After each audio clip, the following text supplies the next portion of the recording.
brief statement of the problem to be studied. Knowing user preferences and experiences on platforms like Shopee, Lazada, Shein, Zalora, and Carousel is the main goal of the problem statement for cross-platform application usage.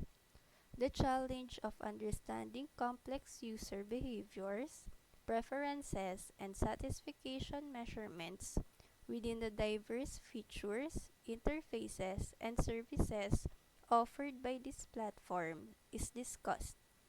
Additional study is needed into the different user expectations, interface usability, feature engagement, and overall experiences in order to effectively satisfy the evolving needs and preferences of users across several cross-platform shopping applications. These surveys investigate user satisfaction and experiences on Shopee, Lazada, Zalora, Shein, and Carousel, delivering insight into platform-specific trends, user demographics, key features, trust perceptions, usage pattern, and practical recommendations, and also contributes valuable insight into a nuanced dynamics of user experiences on Shopee, Lazada, Zalora, Shein, and Carousel, offering practical recommendations for developers and stakeholders in the contemporary e-commerce landscape, and identify truly assess innovative features unique to each platform, understanding their impact into engagement and satisfactions. Examine how these features contribute to an enriched overall user experience, providing insight that could potentially guide future developments in the e-commerce landscape.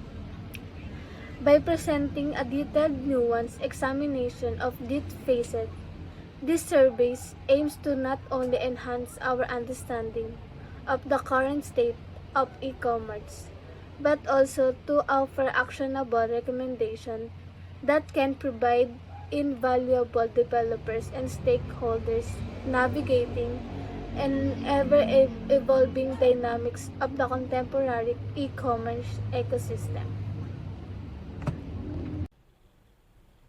Methodology. The F ratio is calculated by dividing the variance between group means by the variance within groups. This is the formula for one-way ANOVA, which we use to evaluate differences in functionality, reliability, and usability among online shopping programs.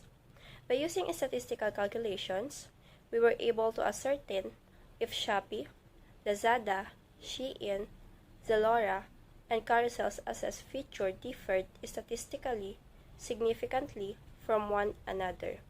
This information helps us better understand their different results. For the sampling method, we choose random sampling as our primary method. This involves randomly selecting participants from the entire population of potential users, so every user has an equal opportunity to be included in our survey.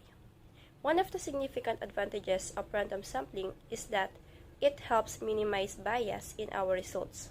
Since participants are chosen entirely by chance, we avoid any systematic bias that might occur if we were to selectively target specific user groups. By giving each user an equal chance of being part of our survey, we ensure that our findings are representative of the entire user base. This inclusivity is crucial for drawing conclusions that reflect the diverse preferences and experiences of all our users. The choice of random sampling aligns seamlessly with our survey goals to understand user preferences and experiences. This method allows us to collect data in a way that is unbiased and applicable to the broader user community. For the data collection method, we use an online survey, specifically the Google form. So, an online survey is a data collection method conducted over the internet, where participants respond to a series of questions through a digital platform. The reason why we choose online surveys is first accessibility. Online surveys are highly accessible to a broad audience. Participants can respond from anywhere within an internet connection, increasing the reach of our survey. Second is the cost effectiveness. Conducting surveys online is generally more cost-effective than traditional methods like phone interviews or in-person surveys. There are no printing or postage costs, and data collection is automated. Third is the efficiency. Online surveys are efficient for both researchers and participants. Researchers can reach a large number of respondents simultaneously, and participants can complete the survey at their convenience, reducing time constraints. Fourth is the quick data collection. Data collection is faster compared to traditional methods. Responses are collected in real time, allowing for rapid analysis and timely decision making. And the last one is the real-time monitoring. Researchers can monitor responses in real time, enabling them to adapt the survey or address issues promptly. Our hypothesis is that all the apps are rated equally, but our null hypothesis suggested that there are variations in the ratings of the 5 apps concerning functionality, reliability, and usability. To test this, we selected a significance level commonly denoted as alpha, which is 0.05, representing a 5% significance level which serves as our threshold for determining statistical significance. After analyzing the results through ANOVA, the table F value was 2.769 compared to the calculated F value, which is 0.0203. We accepted the null hypothesis because the table F value is larger than the calculated F value. The apps are not rated equally, and some of them demonstrates superior performance in functionality, reliability, and usability, contrary to our initial hypothesis of equal ratings. In conclusion, the cross-platform application uses study shed light on the intricate landscape of user preferences and experiences on major platforms such as Shopee, Lazada, Zalora, Shein, and Carousel.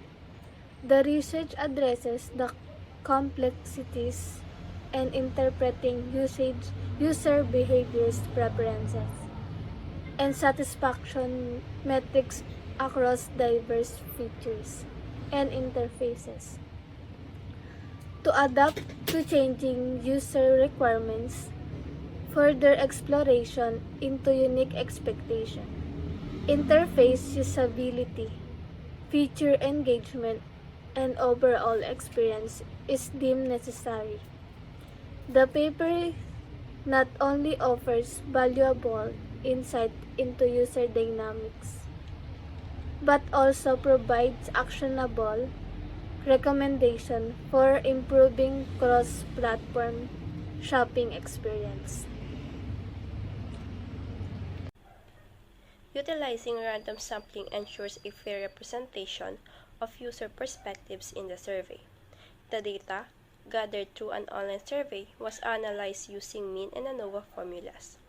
The results reveal significant findings, with a sum of square total of 337,230,682, sum of square errors of 491,506.8, and sum of square between treatment or factors of 337,722,188.8. These statistical outcomes contribute to a comprehensive understanding of the factors influencing user experiences across platforms.